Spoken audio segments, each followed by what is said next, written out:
चलिए अपने स्टार्ट कर रहे हैं। डायरेक्ट टैक्स में इनकम फ्रॉम हाउस प्रॉपर्टी पढ़ रहे थे, आगे कंटिन्यू कर लेते हैं। कल वाले लेक्चर्स में जो भी हमने पढ़ा उसमें कुछ आपको क्वेरी है, कुछ नहीं समझ आया, कुछ पूछना है तो बोलो। एक बार थोड़ा सा क्विकली आपको रिकॉल करवा देता हूँ कल क्या पॉइंट्स हमने देखे थे। हाउस प्रॉपर्टी का जो हेड है अपना, that was the first head जो हमने स्टार्ट किया। सेक्शन नंबर की जो रेंज थी इट वाज 22 टू 27। सबसे पहला पॉइंट ये था कि भाई हाउस प्रॉपर्टी टर्म में सिर्फ रेसिडेंशियल प्रीमाइसेस कवर नहीं होती, इसके साथ साथ कमर्शियल प्रॉपर्टी भी कवर हो जाती है। इस पॉइंट पे बात कर रहे थे। मैंने आपको बोला कि चार्जिंग सेक्शन नंबर 22 है। हर हेड में एक चार्जिंग सेक्शन होता है and which is most important section, because वहीं से आपको क्लैरिटी मिलती है कि कौन सी इनकम इस हेड में टैक्सेबल होने वाली है और कौन सी नहीं होने वाली। तो जो इनकम यहाँ पे टैक्सेबल होगी वो कैसे हमें डिस्क्राइब करनी है वो आपको चार्जिंग सेक्शन बताता है।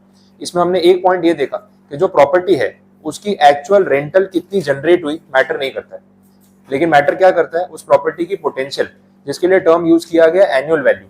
तो कोई भी प्रॉपर्टी कितना रेंट कमा के दे सकती है वो ज्यादा इंपॉर्टेंट है। एक्चुअल रेंट वो कमा के दे रही है नहीं दे रही है दैट इज सेकेंडरी। ये बात हुई थी। अच्छा, प्रॉपर्टी के ऊपर टैक्स वो पे करेगा जो प्रॉपर्टी का ओनर है। प्रॉपर्टी में बिल्डिंग का होना जरूरी है। बिल्डिंग प्लस लैंड होगा तो चलेगा, ओनली बिल्डिंग होगा जैसे फ्लैट है या शॉप है तो चलेगा, लेकिन only vacant plot of land है तो वहां पे रेंटल इनकम इस हेड में टैक्सेबल नहीं होगी। अगर यहाँ पे टैक्सेबल नहीं होगी तो ऑप्शन क्या है हमारे पास, पीजीबीपी या फिर अदर सोर्सेज, डिपेंडिंग के वो सोर्स ऑफ इनकम कैसा है। अगर आपकी साइड इनकम है, आपका कोई प्लॉट पड़ा हुआ उससे रेंट आ गया तो अदर सोर्सेज। अगर आपका मेन बिजनेस ही लीजिंग का या रेंटिंग का है तो पीजीबीपी, इसलिए वो फिर अदर हेड वाला पॉइंट हो गया। वैसे हमने देखा अगर आप ये प्रॉपर्टी अपने खुद के बिजनेस के लिए यूज कर रहे हो तो फिर इसकी कोई पोटेंशियल है रेंट जनरेट करने की। जैसे मेरा एक क्लास है पॉसिबिलिटी कि मैं यहाँ से रेंट कमा सकूं, पूरा दिन तो मैं इसको पढ़ाने के लिए जगह को यूटिलाइज कर रहा हूँ। अच्छा, इस जगह से सरकार को रेंट मिल रहा है या टैक्स मिल रहा है, क्योंकि मैं इस जगह से जो भी पैसा कमा रहा हूँ वो पीजीबीपी में मेरे लिए टैक्सेबल है। और अगर मैं प्रीमाइसिस यूज नहीं करूंगा तो मैं पीजीबीपी इनकम अर्न नहीं कर पाऊंगा, तो वहां पे उनको टैक्स नहीं मिलेगा। तो इस प्रीमाइसिस की कोई पोटेंशियल नहीं है रेंटल जनरेट करके देने की। Same goes for your residential premises, जो आपका अपना घर है जिसमें आप रह रहे हो, तो उसका किराया आ ही नहीं सकता क्योंकि आप वो घर खुद यूज कर रहे हो। तो उसकी भी जो है सेल्फ ऑक्यूपाइड प्रॉपर्टी की रेंटल इनकम जनरेट करने की कैपेसिटी जीरो है। ये सारी बातें हमने की थी। फिर हमने देखा एनुअल वैल्यू या पोटेंशियल कैलकुलेट कैसे करते हैं, उसके लिए सेक्शन कौन सा था, 23 में मैंने आपको बताया 3 स्टेप्स हैं एनुअल वैल्यू तक जाने के लिए। पहला स्टेप क्या था, expected rent that is ER. Expected मतलब ये एक्सपेक्टेशन किसकी है, डिपार्टमेंट की एक्सपेक्टेशन है प्रॉपर्टी के ओनर से कि भाई ये प्रॉपर्टी इतना तो रेंट जनरेट करके दे सकती है। अच्छा, डिपार्टमेंट की एक्सपेक्टेशन फेयर होनी चाहिए, कैलकुलेशन बेस्ड होनी चाहिए। तो हमने देखा एक्सपेक्टेड रेंट गिनने के 3 फैक्टर्स थे, म्यूनिसिपल वैल्यू, फेयर रेंट और स्टैंडर्ड रेंट। ठीक है, अब म्यूनिसिपल वैल्यू का मतलब जो एसएमसी डिसाइड करती है, अपने यहाँ सूरत में से म्यूनिसिपल कॉर्पोरेशन डिसाइड करती है। अगर फेयर रेंट की बात करें वो कौन डिसाइड करता है, मार्केट। और तीसरा स्टैंडर्ड रेंट, वो कौन डिसाइड करता है, rent control act of India के रूल्स के हिसाब से। इन तीनों पैरामीटर्स पे से हम देखते हैं फेयर रेंट और म्यूनिसिपल वैल्यू में whichever is higher, comparing that with standard rent whichever is lower. Finally जो अमाउंट आया उसको बोलेंगे expected rent.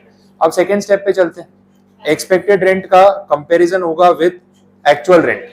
Actual rent is always after deduction of unrealise rent, वो बात कल लास्ट में हमने की थी।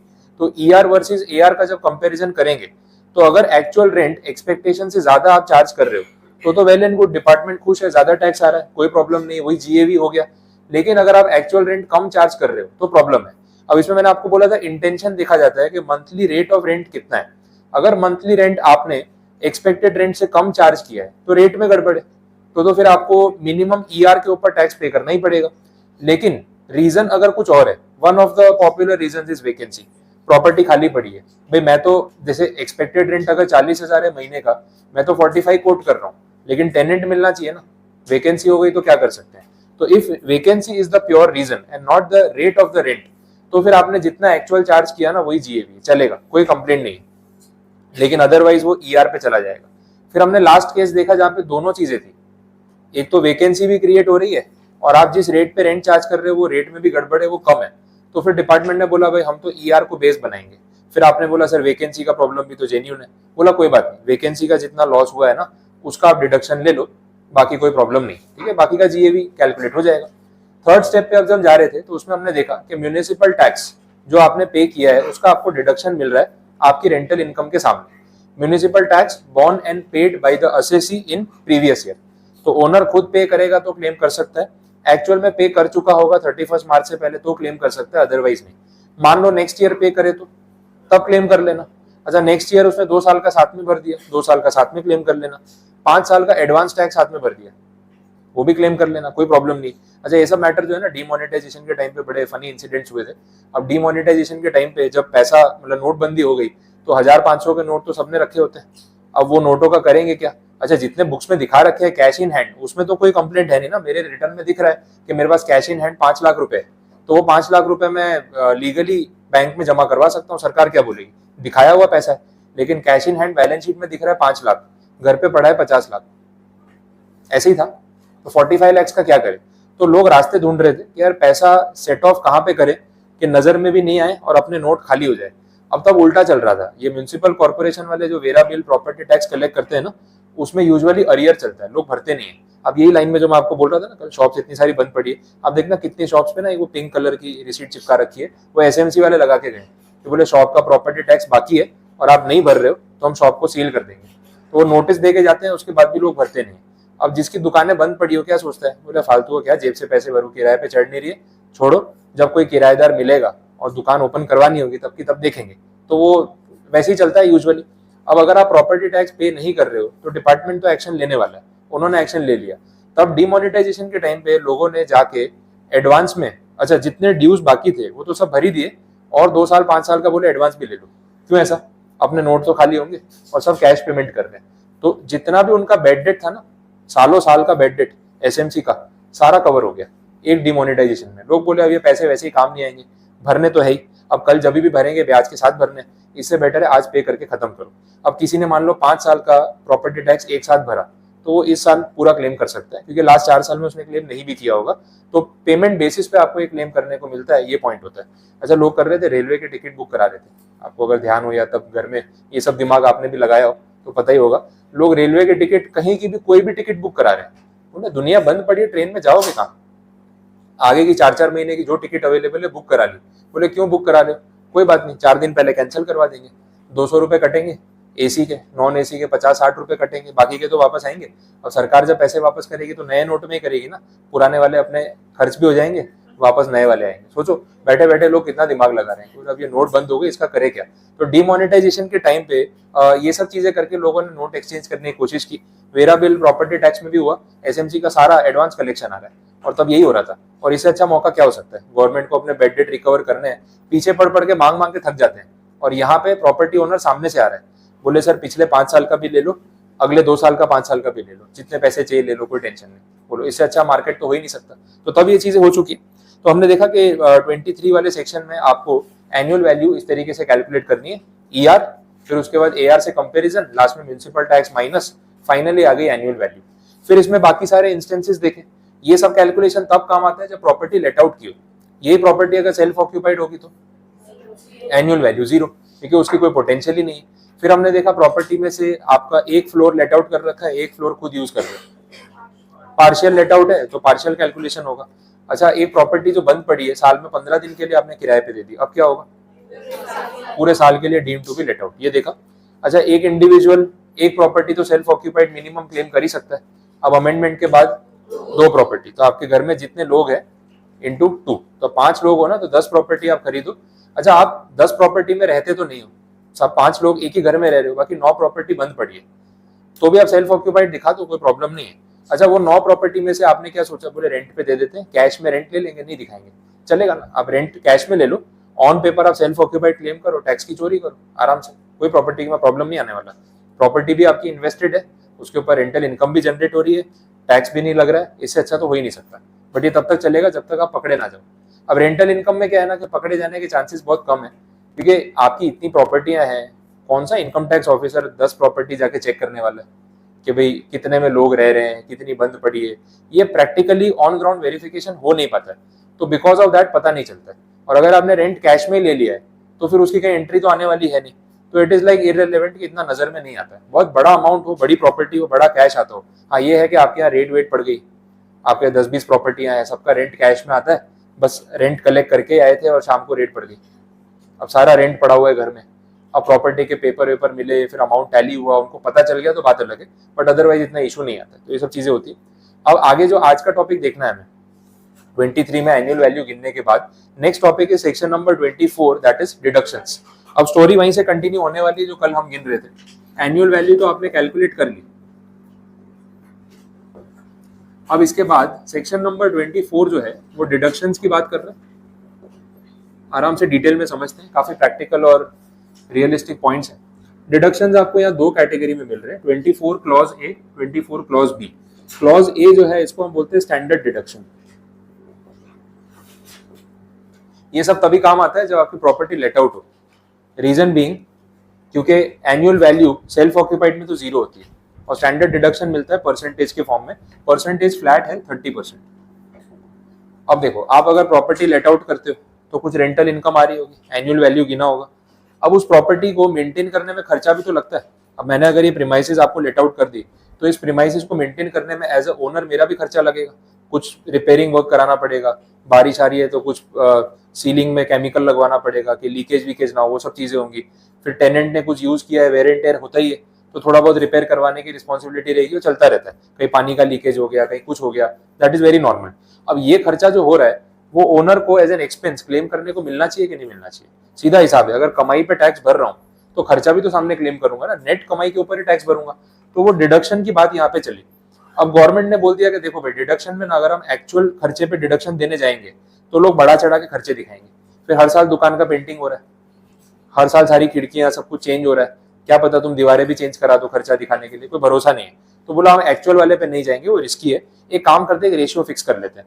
जितना तुम्हारा एनुअल वैल्यू आया ना पूरे साल का, उसका 30% खर्चा क्लेम कर लो, बस फ्लैट 30% स्टैंडर्ड डिडक्शन। तो अगर आपकी प्रॉपर्टी की एनुअल वैल्यू 4 लाख रुपए है तो आप उसमें से 30% माइनस कर दो, 1,20,000, बस इसमें सारा खर्चा आ गया लमसम। एक्चुअल एक्सपेंस मत मांगना, ये फ्लैट डिडक्शन ले लो। अब सर बोले मेरा तो इस साल कुछ खर्चा हुआ ही नहीं प्रॉपर्टी में, हार्डली 10,000 का खर्चा है। कोई बात नहीं, लो ना 30%, हम क्या मना कर रहे हैं। अगले साल अगर खर्चा 2 लाख होगा ना तो भी इससे ऊपर नहीं देंगे, फिर 30% फिक्स कर दिया। तो this is a standard deduction to cover up the maintenance and general expenses of the owner. Society का मेंटेनेंस वो भी इसमें क्लेम कर लो आप। तो स्टैंडर्ड डिडक्शन में सब कुछ कवर हो गया, एक्चुअल कुछ नहीं मिलेगा। ये एक पॉइंट ध्यान रखना है। दूसरा ये है इंटरेस्ट, इंटरेस्ट ऑन बोरोइंग। ये एक practically again important relevant point. अब जो प्रीमाइसेस मैंने लेट आउट की है, हो सकता है मैंने बैंक से लोन लेके खरीदी हो। अब लोन लिया तो हर महीने ईएमआई जा रहा है, उसमें इंटरेस्ट पेमेंट कर रहा हूँ, वो इंटरेस्ट मेरा कॉस्ट है अगेंस्ट दिस प्रॉपर्टी। तो इनकम के सामने मैं एक्सपेंस का डिडक्शन ले सकता हूँ। तो ये एक पॉइंट आपको ध्यान रखना है, interest on borrowing. Simple, bank से लोन लेके प्रॉपर्टी खरीदी, प्रॉपर्टी लेट आउट की, तो रेंट कमाया तो उसके सामने जितना ब्याज बैंक को दिया वो आप यहाँ पे क्लेम कर लो। अब ये डेटा ऑथेंटिक है, बैंक स्टेटमेंट में से आपको पता चल जाएगा। बैंक वाले पूरा साल जो आपसे ईएमआई चार्ज करते हैं उसमें 2 पोर्शन होते हैं ना, ईएमआई के अंदर एक प्रिंसिपल होता है और एक इंटरेस्ट होता है। प्रिंसिपल के डिडक्शन की बात यहाँ पे नहीं हो रही है, यहाँ पे बात हो रही है इंटरेस्ट पोर्शन की। बैंक आपको साल के एंड में एक कंसिलिएशन स्टेटमेंट, एक इंटरेस्ट पेमेंट सर्टिफिकेट देती है जिसमें वो लोग बताते हैं कि हमने 12 ईएमआई में टोटल इतना इंटरेस्ट चार्ज किया है, और वो सीधा सीधा आप यहाँ पे डिडक्शन के तौर पे क्लेम कर सकते हो। ये बात समझ आ गई? तो इंटरेस्ट का डिडक्शन कितना मिलेगा? बोला एक्चुअल। एक्चुअल तब जब आपने प्रॉपर्टी की हो लेट आउट, ये लेट आउट प्रॉपर्टी। तो रेंट आपने 4 लाख कमाया, इसके सामने आपका जितना एक्चुअल ब्याज गया हो प्रॉपर्टी पे, वो 1 लाख हो सकता है, 2 लाख हो सकता है, 50,000 हो सकता है, 4 लाख हो सकता है। आप पूरा यहाँ पे क्लेम कर सकते हो, कोई मना नहीं कर रहा है। लेकिन अगर आपकी प्रॉपर्टी सेल्फ ऑक्यूपाइड है तो ये अमाउंट जो है ना, इंटरेस्ट ऑन बोरोइंग, उसका डिडक्शन लिमिटेड हो जाता है। अब क्यों ऐसा हो रहा है वो समझो। अगर सेल्फ ऑक्यूपाइड प्रॉपर्टी है, एनुअल वैल्यू कितनी होगी? 0। स्टैंडर्ड डिडक्शन तो आएगा ही नहीं, 30% ऑफ 0 इज नथिंग। लेकिन इंटरेस्ट तो आपने एब्सोल्यूट नंबर पे किया होगा। जैसे आपका खुद का घर है, आपने होम लोन लेके घर खरीदा, अब उसमें आप रह रहे हो, वहां से कमाई तो आ नहीं रही लेकिन इंटरेस्ट तो जा रहा है ना। अब वो इंटरेस्ट का डिडक्शन आपको देंगे, लेकिन उस डिडक्शन पे कैप लगा दिया, एक अमाउंट से ज्यादा डिडक्शन आपको एनुअल बेसिस पे नहीं मिलेगा। That limit is 2 lakh rupees annually. समझ आ रहा है? तो अगर आपने होम लोन लिया है और उसके थ्रू आप अपना घर खरीद के उसमें रह रहे हो, तो हर साल इंटरेस्ट कॉस्ट के नाम पे अप टू 2 लाख रुपीज आप डिडक्शन क्लेम कर सकते हो। बोले सर डिडक्शन किसमें से क्लेम करें, इनकम तो 0 है। तो कोई बात नहीं, लॉस आ जाएगा। 0 इनकम पे 2 लाख का खर्चा है तो नुकसान ही हुआ ना। ये लॉस आप किसी और इनकम के सामने सेटल कर लेना, आपकी बिजनेस इनकम, आपकी सैलरी इनकम, इन शॉर्ट आपकी टैक्सेबल इनकम 2 लाख रुपए से कम हो जाएगी। समझ आ रहा है? तो इंटरेस्ट कॉस्ट टैक्स सेविंग में आपकी हेल्प करता है। बोलो कोई कंफ्यूजन यहाँ तक? क्लियर ये पॉइंट? ये लिमिट फिक्स है 2 लाख रुपीज। एक पॉइंट पे लिमिट पहले पुराने प्रोविजंस में 30,000 थी, 30,000, इसको बढ़ा के इन्होंने 2 लाख रुपीज किया। तो आज अगर आप लोन लोगे तो आपके लिए लिमिट एप्लीकेबल है। पहले लिमिट 30,000 रुपीज थी, और वो पहले का मतलब कब, 1999, 1 अप्रैल 1999, जो आप लोग थे भी नहीं तब की बात हो रही है। तो उस पॉइंट पे तब डिडक्शन मिलता है 30,000, आज 2 लाख। बट अभी भी वो लिमिट वहां पे मेंशन कर रखी है। 1999 और 2024 कोई रेलेवेंस नहीं है, फिर भी इतनी पुरानी लिमिट दे रखी है। उसका रीजन समझना, होम लोन जो लेते हैं उसका टेन्योर मैक्सिमम 30 ईयर्स तक जाता है। तो अगर आप 99 से आज तक गिनोगे तो 30 ईयर्स पूरे नहीं हुए। हो सकता है किसी ने 1999 में होम लोन लिया हो, आज भी वो उसका ईएमआई भर रहा, अगर 30 साल का उसने टेन्योर लिया है। एवरेज 15 साल तो बैंक वाले ही बोलते हैं कि 15 साल का लोन मिलेगा आपको। फिर आप बोलो मुझे 10 साल में रीपे करना है तो ईएमआई बढ़ जाएगा। आप बोलो नहीं यार 15 साल में बहुत ईएमआई आ रहा है, वो 20 ईयर्स कर देंगे। आप मैक्सिमम कहाँ तक जा सकते हो, 30 तक। तो बिकॉज अभी 1999 से 30 ईयर्स पूरे नहीं हुए, ये प्रोविजन आपको दिख रहा है। हो सकता है 2029-30 के बाद इसको हटा दे, क्योंकि फिर वो सारे लोन्स का साइकिल खत्म हो चुका होगा। तो अपने लिए आज की डेट में रेलेवेंट अमाउंट 2 लाख है। पुराने लोन किसी के चल रहे होंगे तो वो बेचारा 30,000 ही क्लेम कर सकता है। ये लिमिटेशन यहाँ पे रहेगी। कोई कंफ्यूजन यहाँ तक समझ आए? अब इसका फायदा होता है, पता है, ये एक्चुअल जो आपका, कितने लोग आपने देखा भी होगा, आपके फैमिली में भी ऐसा होगा कि प्रॉपर्टी खरीद रहे हैं तो पैसे हैं, आपको ही पता है, मम्मी पापा को पता है पैसे हैं, लेकिन फिर भी लोन पे लेते हैं, है ना। अब एज अ पर्सन अपने को कंफ्यूजन होता है, पैसे पड़े तो फालतू में क्यों बैंक का ब्याज भर रहे हो, है पैसे तो दे दो, लोन का चक्कर क्यों पालना है। बट वो चीज़ ऐसी है ना, उसके रीजन है। एक रीजन तो ये है कि आपके पास जो पैसे हैं वो सारा व्हाइट मनी नहीं है, तो बैलेंस शीट में दिख नहीं रहा है। सबसे पहला रीजन तो यही है, पैसे तो इतने पड़े हैं घर में कि जितने का लोन ले रहे हो ना उससे डबल लोन दे भी सकते हो आप, लेकिन ये बात सबको बताते नहीं फिरना है, ठीक है, पॉइंट वो है। तो एक तो कच्चे के पैसे पड़े, बुक्स में दिख नहीं रहे, तो उनको कैसे यूज करके आप प्रॉपर्टी परचेज कर लोगे, फिर दिखाओगे क्या, ट्रांजैक्शन में कैसे एंट्री आएगी, तो वो एक प्रॉब्लम हो जाता है। दूसरी चीज ये है कि अगर नॉमिनल रेट ऑफ इंटरेस्ट पे आपको होम लोन मिल रहा है तो थोड़ा थोड़ा ब्याज पे करते रहो, क्या फर्क पड़ रहा है। अच्छा, उसमें टैक्स डिडक्शन भी तो मिल रहा है, वो भी एक प्लस पॉइंट है ना। अब कैसा हो गया, अगर आप आज की डेट में होम लोन ले रहे हो सपोज, और आपको 9% पर एनम वो इंटरेस्ट रेट ऑफर कर रहा है, तो ये 9% पर एनम का ब्याज मैं चार्ज करूंगा, तो आपका इफेक्टिव रेट ऑफ इंटरेस्ट 9% नहीं है। आप ये 9% के हिसाब से जितना भी ब्याज भर रहे हो उसका आप यहाँ पे फिर डिडक्शन ले रहे हो। अब क्या हो रहा है ना, इनकम फ्रॉम हाउस प्रॉपर्टी में क्या आ रहा है, लॉस आ रहा है, लॉस 2 लाख रुपए का तो आ ही रहा है। ये 2 लाख रुपए आपकी जो पीजीबीपी की इनकम है उसमें से आप माइनस कर देना, बिजनेस आप कर ही रहे हो, वहां से प्रॉफिट कमा रहे हो। आपका मान लो पीजीबीपी का जो प्रॉफिट आ रहा है वो आ रहा है 8 लाख रुपए, तो उसमें सीधा ही 2 लाख माइनस हो जाएगा, कितना बचा, 6 लाख हो गया। तो आपको नहीं लगता अच्छा खासा टैक्स सेविंग हुआ। ये 2 लाख रुपए कौन से स्लैब में, 5 to 10 लाख वाला स्लैब, वहां पे टैक्स कितना लगता है, 20%। तो ये 2 लाख पे 20% आपने सीधा सीधा 40,000 रुपए तो बचा लिया, समझ आए। तो जो 2 लाख रुपीज आपने इंटरेस्ट भरा है ना, उसमें से 40,000 की सेविंग हो गई है, तो नेट इंटरेस्ट तो आपका 1,60,000 ही हुआ। तो ये चीज जो है ना यहाँ पे भी रिफ्लेक्ट होती है, तो आपका इफेक्टिव रेट ऑफ इंटरेस्ट कम हो जाता है। आप लोगों ने अगर फाइनेंस में वो पढ़ा हो, कॉस्ट ऑफ डेट चैप्टर पढ़ लिया, कॉस्ट ऑफ कैपिटल, केडी वाला फॉर्मूला ध्यान, इंटरेस्ट इनटू 1 माइनस टैक्स, ये वही चीज हो गई ना। 9% ब्याज भर के अगर आप ऑन एन एवरेज मान लो 20% टैक्स बचा रहे हो, तो आपका इफेक्टिव रेट ऑफ इंटरेस्ट तो 7.2 हो गया, वैसा है, समझ आए। 9% खर्चा दिखा रहे हो लेकिन सामने 20% उस पर टैक्स बचा रहे हो, तो इफेक्टिव रेट तो 7.2 हो गया। अब जो बिजनेस कर रहा है वो क्या सोचता है, बोले यार 7.5% पे पैसा यूज करने को मिल रहा है, इतना पैसा अगर बिजनेस लोन के लिए उठाने जाऊं तो 12-15% हो जाता है। अच्छा, पैसा यूज करता हूँ ना, मेरे पास 50 लाख पड़ा हुआ है, वो 50 लाख रुपए मैं मार्केट में इन्वेस्ट करता हूँ, मुझे कम से कम 1% महीने का ब्याज मिल रहा है, तो 12% मैं मार्केट से कमा रहा हूँ, और सामने अगर इतना देना भी पड़ रहा है तो प्रॉब्लम क्या है। तो लोग इंटेंशनली लोन लेते हैं क्योंकि उनके पास और सोर्स होते हैं इन्वेस्ट करके इससे ज्यादा रिटर्न कमाने के। जो कैश में लोग पैसा उधार देते हैं ना, उनका तो इंटरेस्ट रेट 18%, 20%, 24%, 30% भी चलता है। रिस्क ले लो, आप कैश में दे रहे हो बट महीने का 1% तो मिनिमम है, 1.5-2% भी मिलता है। तो अगर मैं मार्केट में 50 लाख रुपए घुमा के उसमें महीने का 1.5% ब्याज कमा सकता हूँ, साल का 18 हो गया, तो सामने इतना देने में नुकसान क्या है, समझ आ रहा है। तो पैसा होते हुए भी लोग क्या करते हैं, बैंक से बोरो करते हैं और थोड़ा थोड़ा इंस्टॉलमेंट भरते जाते हैं, उनको ब्याज महंगा नहीं लग रहा क्योंकि उनका पैसा ऑलरेडी उनको ब्याज कमा के दे रहा है, नेट प्रॉफिट हो रहा है। तो ऐसी सब कैलकुलेशन लोगों की होती है, तो नेट आपका कहीं ना कहीं उसमें फायदा भी हो जाता है क्योंकि ये एक्सपेंस क्लेम करने को मिल रहा है। आ रही बात समझ में। तो इनकम फ्रॉम हाउस प्रॉपर्टी में सेल्फ ऑक्यूपाइड वाले केस में लॉस आना इम्प्लाइड है और आप उसको यूज कर लो, तो सब लोग यही करते हैं। बोलो कोई कंफ्यूजन इसमें, इंटरेस्ट वाली कैलकुलेशन समझ आई। अब ये जो इंटरेस्ट वाली कैलकुलेशन है 2 लाख रुपए, वो पर असेसी है। इसमें एक और आपको ट्रिक बता देता हूँ, लोन के अमाउंट पे भी डिपेंड करता है कि आपका इंटरेस्ट कितना आ रहा है। और ये सारी चीजें आप गूगल पे कैलकुलेटर पे अपने आप गिन सकते हो कि भाई इतने रुपए का लोन ले रहा हूँ, इतना इंटरेस्ट कॉस्ट है, ईएमआई इतना आ रहा है, पूरे साल का इंटरेस्ट इतना जा रहा है। अगर आपका प्रॉपर्टी का लोन अमाउंट बहुत ज्यादा है, सपोज 1 करोड़ का या ऐसा कुछ आप लोन ले रहे हो और उस पर आपका ये अच्छा खासा 9% पर एनम का इंटरेस्ट है, ठीक है, तो महीने का ईएमआई आपका कम से कम 1 लाख रुपए के आसपास आएगा ऑन एन एवरेज। अब इसके अंदर इंटरेस्ट कॉस्ट भी अच्छा खासा होगा।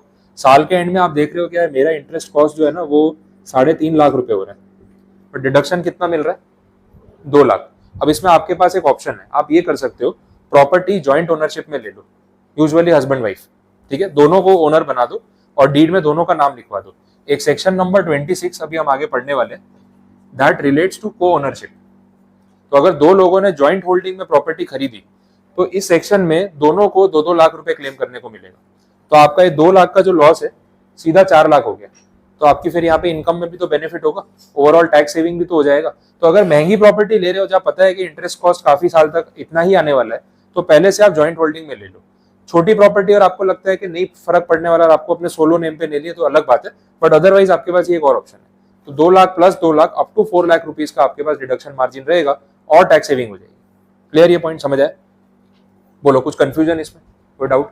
तो लेट आउट वाली प्रॉपर्टी में interest on borrowings unlimited claim करो एक्चुअल, फिर इसकी वजह से अगर आपका एचपी में लॉस भी आ जाए फर्क नहीं पड़ता है। लेकिन अगर सेल्फ ऑक्यूपाइड प्रॉपर्टी है तो वहां पे कैप लग जाता है, that is of 2 lakh rupees. Clear ये पॉइंट? तो ये देख लो थियरी में सेक्शन नंबर 24 में स्टार्टिंग में डिडक्शन में स्टैंडर्ड डिडक्शन 30% कवर हो गया। फिर क्लॉज बी में इंटरेस्ट वाला, उसमें देख लो पहला point let out, deemed let out, no limit. Self occupied में चार्ट बना के उन्होंने बता दिया। अब चार्ट में 2 चीजें हैं, एक तो है लोन फॉर रिपेयर और दूसरा है लोन फॉर एक्विजिशन। मैंने अभी जो आपको ये समझाया ये एक्विजिशन वाले पॉइंट ऑफ व्यू समझाया कि आपने लोन पे घर खरीदा या लोन पे घर कंस्ट्रक्ट करवाया, प्रॉपर्टी जमीन ले ली और उस पर कंस्ट्रक्शन किया, तो ये 2 लाख वाली लिमिट एप्लीकेबल है। लेकिन अगर आपने रिपेयर वर्क के लिए लोन लिया कि घर में रिपेयरिंग करवाना है, मेरे पास पैसे नहीं है, बैंक से लोन ले रहा हूँ, तो वहां पे भी आपको इंटरेस्ट का डिडक्शन मिलेगा। लेकिन उसकी लिमिट कितनी है एनुअली 30,000, और ये एनुअल लिमिट है, हर साल क्लेम करने को मिलेगा। 15 साल का लोन है और हर साल 2-2 लाख इंटरेस्ट भर रहे हो, तो एवरी ईयर आप ये 2 लाख रुपीज क्लेम कर सकते हो। This is not one time, this is till the loan exist. अच्छा, अब लोन में क्या होता है ना, धीरे धीरे आप जब प्रिंसिपल रीपे करते जाते हो तो आपका इंटरेस्ट कॉस्ट ईयरली कम होता जाता है। तो एक पॉइंट पे अगर आपका इंटरेस्ट कॉस्ट 2 लाख से कम हो गया तो किसी साल में जाके 1,80,000 हो गया, तो फिर डिडक्शन कितना मिलेगा, 2 लाख या 1,80,000? 1,80,000 ये मैक्सिमम लिमिट है, ये फ्लैट लिमिट नहीं है। स्टैंडर्ड डिडक्शन फ्लैट था, लेकिन this is based on the actual amount also. ठीक है, कंडीशन समझ आई? 1499 वाला पॉइंट मैं आपको बता चुका हूँ, उसके बाद वाले लोन्स पे 2 लाख की लिमिट है। तो ये सब पॉइंट हुए। अब नीचे बाकी कंडीशन है वो देख लो। अगर आपने कंस्ट्रक्शन कंप्लीट करने के लिए लोन लिया है तो घर का कंस्ट्रक्शन जो है वो 5 साल के अंदर कंप्लीट हो जाना चाहिए। तो ये एक डेडलाइन है, फॉलो करना जरूरी है। 5 साल बहुत होते हैं, कोई भी घर आप बना रहे हो, बंगलो बना रहे हो, 5 साल में तो बन ही जाएगा। 5 साल में तो पूरी बिल्डिंग रेडी हो जाती है आजकल, तो ऑब्वियसली घर तो बन ही सकता है। तो कंस्ट्रक्शन के लिए टाइम लिमिट दे रखी है, और आजकल तो कंस्ट्रक्शन प्रोसेस बहुत फास्ट हो गया है। आप देखते होगे आपके घर के आसपास कोई ना कोई बिल्डिंग बन रही होगी, वो बिल्डिंग मतलब हर 2-4 दिन में लगता है एक फ्लोर तो ऐसे रेडी होता जा रहा है। क्विक पेस हो गया, रीजन बीइंग कि एक तो सीमेंट ब्लॉक यूज करते हैं आजकल, आपने देखा होगा, या तो ब्रिक्स, तो आपको पता ही है बहुत जगह बिल्डिंग्स में देखा होगा अंडर कंस्ट्रक्शन में वो ग्रे कलर के सीमेंट ब्लॉक्स होते हैं, दीवार जो बनाई होती है, ब्रिक्स यूज नहीं करते। अब उसकी वजह से क्या है ना, एक तो वो लाइट वेट होती है, उसमें डैमेजेस कम होते हैं, और उसको चिपकाना फिक्स करना ईजी है, तो क्विक प्रोसेस है, तो बहुत जल्दी हो गया। दूसरा, सारे बिल्डर्स ने अब क्या 24 आवर्स की शिफ्ट कर दी है, रात को भी बिल्डिंग का कंस्ट्रक्शन काम चल रहा है, दिन में भी चल रहा है, तो स्पीड डबल हो गई ना। तो जो बिल्डिंग पहले 2 साल ले रही थी ना, 12-15 महीने में रेडी हो जाती है और बहुत फटाफट काम हो रहा है। तो उस वजह से कंस्ट्रक्शन में टाइम वैसे भी अब कम लगता है। तो यहाँ तो 5 ईयर्स काफी दिया हुआ है, पहले 3 ईयर्स था, इसको बढ़ा के 5 किया, तो उल्टा टाइम के साथ इन्होंने और आपको डेडलाइन दे रखी है कि आराम से कंप्लीट कर सकते हो। ठीक है, आगे के पॉइंट देखते हैं। The limit of 30,000 or rupees 2 lakh shall be the amount if the deduction or aggregate amount of deduction as the case में भी, वो आगे मैं सम में बता दूंगा, अभी उसका इतना रेलेवेंस नहीं है। नेक्स्ट पॉइंट देखना, वो अच्छा है, प्रैक्टिकल पॉइंट है। Interest is always considered on due basis and not on paid basis. इसका क्या मतलब है समझो, ये अगर नहीं लिखते तो थोड़ा कैलकुलेशन में ना अननेसेसरी प्रॉब्लम आता, समझा देता हूँ।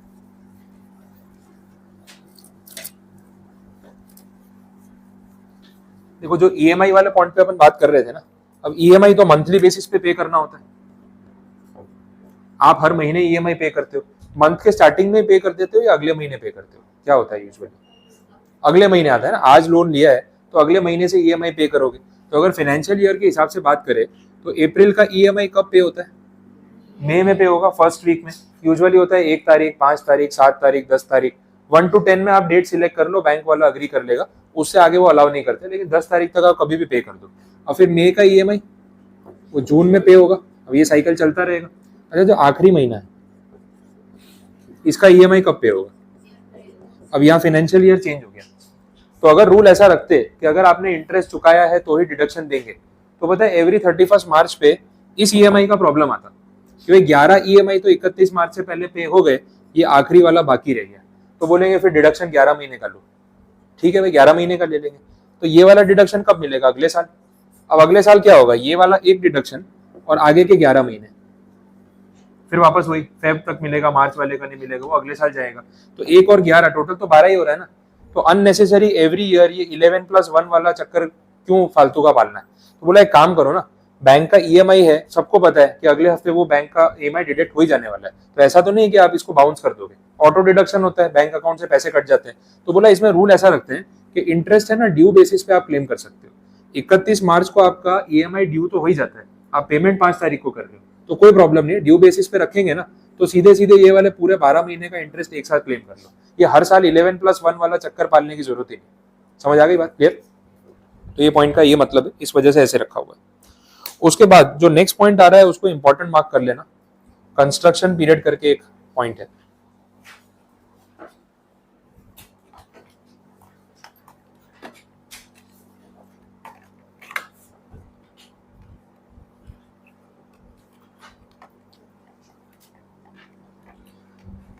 ठीक है, यहाँ पे बोला है कंस्ट्रक्शन पीरियड की बात हो रही है। ये पॉइंट तब एप्लीकेबल होगा जब आप बैंक से लोन लेके प्रॉपर्टी कंस्ट्रक्ट कर रहे हो, डायरेक्टली रेडी प्रॉपर्टी अक्वायर नहीं कर रहे, तब ये पॉइंट रेलेवेंट होता है। अब इशू ये है कि लोन आपने आज ले लिया, प्रॉपर्टी बनाने में लग गया 1 साल 2 साल हो गया, तब तक घर तो बना नहीं, ईएमआई आना स्टार्ट हो जाएगा कि नहीं होगा? बैंक वाला ऐसा बोलेगा अरे अभी तो पैसे लोन लिया, अभी घर बनाना शुरू तो करो, जब घर रेडी हो जाए, ठीक है, रहने लग जाओ, आराम से सेटल हो जाओ, उसके बाद ईएमआई देना, अभी से क्या भरना है? ऐसा तो होगा नहीं। तो आपका लोन जिस दिन आपको डिसबर्स किया जाएगा अगले महीने से या उसी दिन से आपका ब्याज तो लगना शुरू हो चुका है। अब यहाँ पे बोल रहे हैं कि जो इंटरेस्ट कॉस्ट आप पे कर रहे हो ना, इसको इस प्रोविजन के हिसाब से 2 कैटेगरी में बांट दिया, 2 पार्ट्स में डिवाइड कर दिया कि क्लेम कैसे करेंगे वो समझना है। कुछ डेट्स का एग्जाम्पल ही ले लेते हैं, उससे समझ आ जाएगा।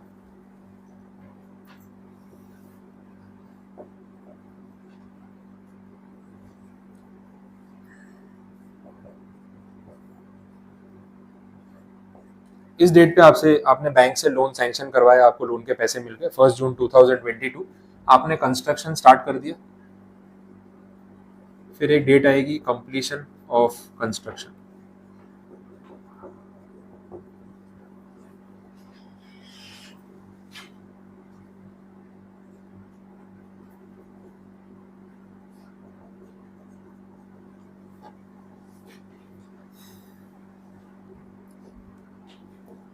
कंप्लीशन ऑफ कंस्ट्रक्शन की डेट अज्यूम कर लेते हैं 1 नवंबर 2023। ये कंडीशन है। अब ये सारी सिचुएशन अगर दे रखी है तो उस हिसाब से कंस्ट्रक्शन पीरियड क्या माना जाएगा और कैलकुलेशन कैसे होगा वो समझो। तो पहले हम ये डिटरमाइन कर रहे हैं व्हाट इज कंस्ट्रक्शन पीरियड, इनकी लैंग्वेज के हिसाब से बता रहा हूँ। इन्होंने बोला construction period starts from the date of loan sanctioning and it ends on 31 March just before the date of completion of construction, just before. ठीक है, अब ये है अपनी एक्चुअल कंप्लीशन की डेट 1 नवंबर 2023। इसके पहले वाली 31 मार्च कौन सी होगी? यहाँ आएगी कहीं 31 मार्च 23। तो इन्होंने बोला ये पूरा ड्यूरेशन कंस्ट्रक्शन पीरियड नहीं है, कंस्ट्रक्शन पीरियड सिर्फ इतना है। समझ आ रहा है? अब ये मैं अपने मन से नहीं बोल रहा हूँ, ये लिखा हुआ है सेक्शन में, उसका इंटरप्रिटेशन बता रहा हूँ। उन्होंने बोला construction period ends on 31 March just before the date of actual completion of construction. तो अब ये actual completion of construction determine कैसे होता है? इसका एक कंप्लीशन सर्टिफिकेट मिलता है जो एसएमसी या म्युनिसिपल अथॉरिटी इशू करती है, कंप्लीशन सर्टिफिकेट। उस सर्टिफिकेट पे जो तारीख लिखी होती है ना वो रेलेवेंट होती है। सर्टिफिकेट पे तारीख लिखी है, इससे पहले वाला 31 मार्च आप देख लो, ये जो पूरा ड्यूरेशन है इसको बोलेंगे कंस्ट्रक्शन पीरियड। समझ आए? अब ये कंस्ट्रक्शन पीरियड का इंटरेस्ट बैंक वालों ने चार्ज तो किया ही होगा आपसे, तो इसका जो इंटरेस्ट चार्ज किया गया उसको अलग गिनेंगे और इस डेट के बाद जो इंटरेस्ट आपका लग रहा है उसको अलग गिनेंगे, क्योंकि लोन तो आपने 10-15 साल के लिए लिया है, ये तो अभी 1.5 साल हुआ है, तो 1.5 साल में आपने कंस्ट्रक्शन कंप्लीट किया तो उसके बाद भी तो ईएमआई तो भरते रहोगे ना। तो ये कंस्ट्रक्शन पीरियड का जो इंटरेस्ट होता है उसका कंप्यूटेशन अलग, और उसके बाद का जो इंटरेस्ट होता है उसका कंप्यूटेशन अलग, ऐसे दो तरीके से गिनना है, इसलिए मैं इसको बाइफरकेट कर रहा हूँ। तो एक एक करके आप आगे बढ़ो तो पता चलेगा कंस्ट्रक्शन पीरियड क्या होता है, पहले ये समझ लो, आपको एग्जाम्पल लिखना है नोट कर लो, फिर कैलकुलेशन पे आता हूँ। कुछ लोन का अमाउंट भी डिसाइड कर लेते हैं, थोड़ा कैलकुलेशन समझ आएगा। 20 लाख रुपीज का लोन है और इंटरेस्ट रेट 10% पर एनम, या इजी कर लेते हैं 12%, इतना लिख लो, फिर आगे देखते हैं।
बोलो, नोट कर लिया? क्या करना है, ऑन करना ऑफ करना? अच्छा, उसका वो टेम्परेचर और फैन स्पीड थोड़ा सेट कर दो तो ठंडा नहीं लगेगा। ला मुझे देगा, इंडियन रिमोट है, जब तक इसके सेल पे मारनी पड़ती है ना, स्टार्ट नहीं होता ठीक से।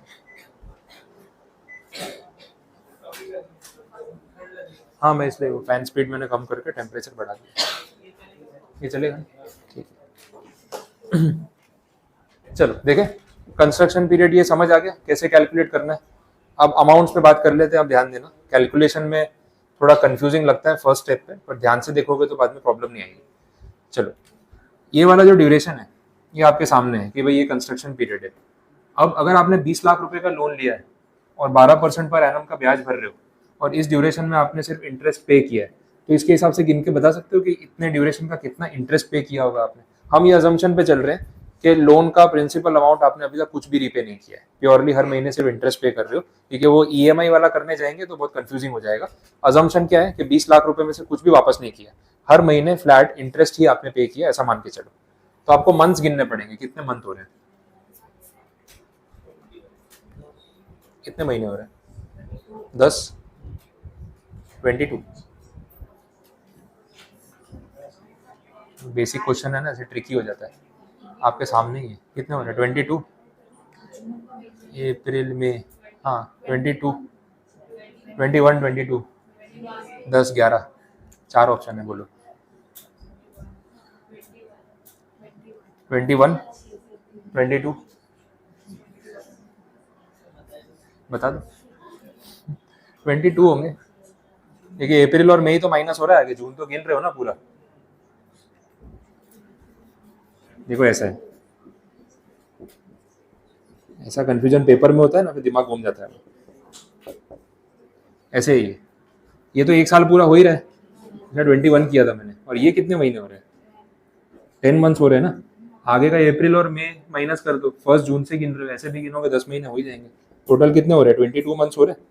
22 मंथ्स में कितना इंटरेस्ट गया होगा इस रेट से पता चलेगा, गिन सकते हैं। 20 लाख पे 12% पर एनम के हिसाब से 22 मंथ्स, मैंने इसलिए रेट 12% रखा है, वो 1% महीने का हो गया, गिनना ईजी रहेगा आपके लिए। ये तो कट हो जाएगा, 20 लाख का हो जाएगा, 100 से करोगे तो 20,000 इंटू 22, 4,40,000 होगा। आ रहा है, ओरली कैलकुलेट होता है, इतना बड़ा नंबर नहीं। तो 4,40,000 रुपये आपने इंटरेस्ट पे किया बैंक को फॉर दिस कंस्ट्रक्शन पीरियड। अब उन्होंने ऐसा बोला है कि इस इंटरेस्ट का डिडक्शन आपको इन साल में नहीं मिला होगा, अलाउ नहीं किया। यहाँ पे आपको कोई डिडक्शन क्लेम करने को इनकम टैक्स रिटर्न में नहीं मिला। ये कब मिलेगा? प्रॉपर्टी कंप्लीट होने के बाद मिलेगा। पे कर चुके हो लेकिन डिडक्शन मिलना बाकी है, पेंडिंग है, तो ये अब मिलेगा इन फ्यूचर। अच्छा, एक साथ पूरा नहीं मिलेगा, ये ना 5 इंस्टॉलमेंट्स में डिवाइड होगा पार्शियली। हर साल 1/5 क्लेम कर सकते हो। तब इसका 1/5 करो, कितना हो रहा है? 88,000 हो रहा है। आने वाले 5 साल में हर साल 88,000 इंडिविजुअली क्लेम करके आप उसको पूरा सेटल कर लेना। अब ये कौन से साल से क्लेम होना शुरू होगा, एवाई के टर्म्स में थोड़ा स्पेसिफिक पता चलना चाहिए, अब उस पे जा रहे हैं, ठीक है, ध्यान से समझो। पहले ही मैंने आपको बोला ये कंप्लीशन कंस्ट्रक्शन की एक्चुअल डेट है सर्टिफिकेट की, बट आपका कंस्ट्रक्शन पीरियड तो यहीं पे एंड हो गया, ऐसा मान लिया गया। तो 1 अप्रैल 2023 से आपका कंस्ट्रक्शन पीरियड तो खत्म हो चुका है, ऐसे ही मान के चल रहे हैं। तो रेफरेंस डेट यही रहेगी 1 अप्रैल 2023, जस्ट इसके नेक्स्ट। अब ये कौन सा फाइनेंशियल ईयर है? ये वाला फाइनेंशियल ईयर कौन सा हुआ? FY 23-24। इसका असेसमेंट कब करोगे? 24-25। This is your first AY, जब से आपको ये 88,000 का डिडक्शन मिलना स्टार्ट होगा। आया समझ में? तो ये आपका कंस्ट्रक्शन एक्चुअल जिस डेट पे कंप्लीट हुआ, ये 1 नवंबर 2023, ये कौन से फाइनेंशियल ईयर को बिलोंग करती है? 23-24। इसका AY कौन सा? 24-25। This is the first AY। यहाँ पे आप 88,000 का डिडक्शन क्लेम करना स्टार्ट कर दो और कॉन्जिक्यूटिवली अगले 5 AY गिन लो यहाँ से।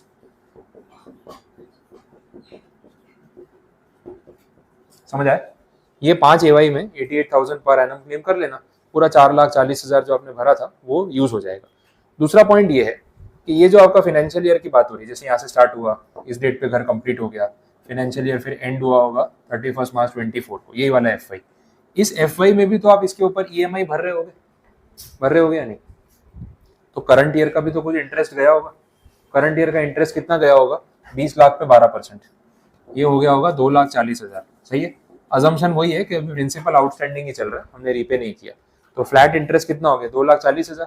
अब पॉइंट ये है कि अगर आप AY 24-25 की बात कर रहे हो तो 88,000 पुराना वाला और 2,40,000 करंट ईयर का, ये दोनों ऐड हो गया ना, टोटल करके कितना बन रहा है? 328।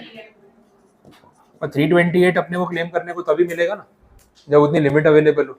अगर ये सेल्फ ऑक्यूपाइड प्रॉपर्टी है तो लिमिट कितनी है? 2 लाख। तो भाई टोटल जो भी है 2 लाख ही फिर मैक्सिमम मिल पाएगा। 3,28,000 में से कितना मिल पाएगा? 2 लाख। बाकी का लैप्स हो गया, बाकी नहीं मिलेगा। आ रहा है समझ में?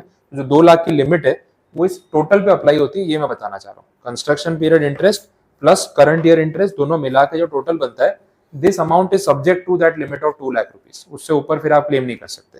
और यही प्रॉपर्टी अगर लेट आउट होती तो प्रॉब्लम नहीं था, पूरा क्लेम कर लो। अच्छा, को ओनरशिप में होती तो भी 4 लाख तक लिमिट थी, तो विद इन 4 लाख है तो पूरा क्लेम कर लो। ये सब टैक्स प्लानिंग होती है जो शुरू से करनी होती है। अब लोन लेने के बाद, घर बनने के बाद ये सोचने बैठोगे तो इट इज लेट। लोन लेते टाइम, घर बनाते टाइम उसकी वैल्यूएशन, लोन का अमाउंट, इंटरेस्ट कॉस्ट, वो सब गिन के आपको डिसीजन लेना होता है कि भाई किसके नाम पे प्रॉपर्टी लेनी है, को ओनरशिप में या सोलो। बाद में सोचोगे तो उसका फायदा नहीं है। क्लियर? बोलो, कोई कंफ्यूजन नहीं आता? समझ आया? तो कैलकुलेशन में एक समराइज कर देता हूँ आपको। ऐसा सम, स्टैंडर्ड सम है, ऐसे ही फॉर्मेट में दिया होगा। सबसे पहले आपको डिटरमाइन करना है कंस्ट्रक्शन पीरियड क्या है। कंस्ट्रक्शन पीरियड स्टार्ट कहाँ से होगा? लोन की डेट से। एंड कहाँ पे होगा? 31 मार्च पे। कौन सी 31 मार्च? Just before the completion of construction. Completion of construction decide कैसे होता है? सर्टिफिकेट के बेस पे। उसके पहले वाले 31 मार्च तक कंस्ट्रक्शन पीरियड पता चल गया तो उसका इंटरेस्ट कॉस्ट गिन लो, उसको डिवाइड बाई 5 कर दो, एनुअली कितना क्लेम कर सकते हो पता चल जाएगा। उसके बाद का जो ड्यूरेशन है उसमें फिर एनुअली आप इंटरेस्ट पे करते जाना, करंट ईयर के हिसाब से वो क्लेम करते जाना। ये जो ड्यूरेशन है, इससे बाद जो स्टार्ट हो रहा है, this is your first financial year. उसका जो AY होगा that is the first year जहाँ पे आपको ये इंटरेस्ट का डिडक्शन मिलना स्टार्ट होगा। 5 साल तक कॉन्जिक्यूटिवली चलता रहेगा। और इन 5 साल में जो करंट ईयर का आप इंटरेस्ट पे करते जाओगे वो तो आपको क्लेम करना ही है। दोनों पे मिला के 2 लाख की लिमिट एप्लीकेबल होती है। तो ये सब कंडीशन हमें ध्यान रखनी है। क्लियर? स्टैंडर्ड पॉइंट है, इसके ऊपर प्रैक्टिकल सम्स काफी बार बनते हैं, हो सकता है एग्जाम में यूज हो जाए। और अब तो सब्जेक्टिव पेपर है न्यू सिलेबस में, तो आप ये सब स्टेप्स कैलकुलेट करके दिखा भी सकते हो। क्लियर? तो ये पूरा एग्जाम्पल यहाँ पे कवर हो गया।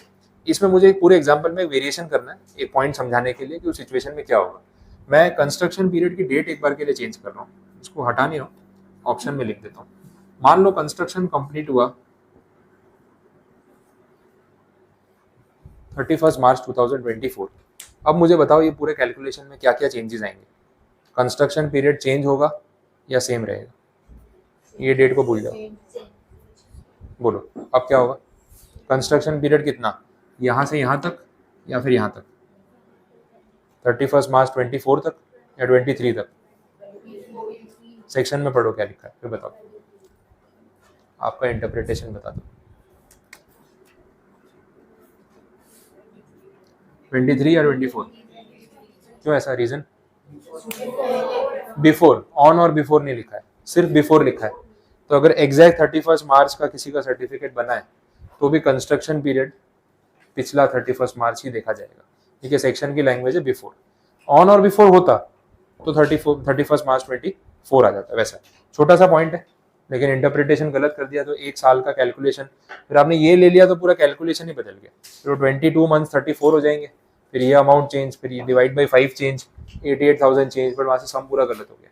तो इसलिए वो इंटरप्रिटेशन ध्यान रखना। तो ये एक वेरिएशन आप नोट करके रख सकते हो। अब कंस्ट्रक्शन पीरियड में जितना था मैंने सब बता दिया, आपको कुछ नोट करना है इसमें से नंबर्स एग्जाम्पल तो लिख लो आराम से, उसके बाद आगे देखते हैं।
हो गया। चलिए, तो कंस्ट्रक्शन पीरियड वाला जो पॉइंट है अपना वो कंप्लीट है। अब इसमें नीचे थियरी में एक दो पॉइंट्स दे रखे हैं, वो कवर कर लेते हैं। अगर आपने लेट पेमेंट किया इंटरेस्ट का या ईएमआई का और बैंक वालों ने एक्स्ट्रा चार्जेस लगा दिए, वो चार्जेस का डिडक्शन मिलेगा आपको एज एन एक्सपेंस या नहीं? गलती आपकी है ना, अवॉइडेबल एक्सपेंस था ना, तो उसका कोई आपको डिडक्शन नहीं मिलेगा, ये इम्प्लाइड है। उसके बाद बोला है कि अगर आपने नया लोन ले लिया एग्जिस्टिंग लोन के बदले, ये नया लोन का मतलब है आपने स्विच ओवर कर लिया, जिस बैंक में आपका लोन अकाउंट चल रहा था वो ज़्यादा इंटरेस्ट चार्ज कर रहे थे। जैसे मैंने होम लोन लिया था आईसीआईसीआई बैंक से, जिस दिन से होम लोन लिया है उस दिन से ये बात बजाज फाइनेंस वाले को पता चल गई, और उस दिन से वो मुझे फ़ोन किए जा रहा है, बोले सर वहाँ से लोन शिफ्ट करा लो, बजाज फाइनेंस का लोन ले लो, आपको इंटरेस्ट रेट में ये बेनिफिट कर देंगे, वो कर देंगे। अब 6-7 साल हो चुके हैं इस बात को, लेकिन वो अभी तक माना नहीं है। अभी भी फ़ोन आते हैं और दिन में कम से कम 1 फ़ोन 2 फ़ोन रेगुलर करता है। एक HDFC क्रेडिट कार्ड है, एक बजाज फाइनेंस होम लोन है, ये मतलब इनसे ज़्यादा मुझे कोई याद ही नहीं करता। हाँ, सुबह से शाम तक अगर इनके 4-5 फ़ोन टोटल मिला के नहीं आ जाए तब तक इनको चैन नहीं पड़ता है। और वो कंसिस्टेंसी देखो, आप 6 साल बोल रहा हूँ मैं, 2017 का लोन है मेरा, 2024, 7 साल पूरे हो रहे हैं, अभी भी वो फ़ोन किए जा रहा है। थोड़े साल और हो जाएंगे ना तो लोन ही खत्म हो जाएगा, इसके फ़ोन आने बंद नहीं होंगे। अब उनका आइडिया वही है कि सर आप लोन स्विच करा लो। मतलब भाई क्यों करवाऊँ, क्या फ़ायदा है?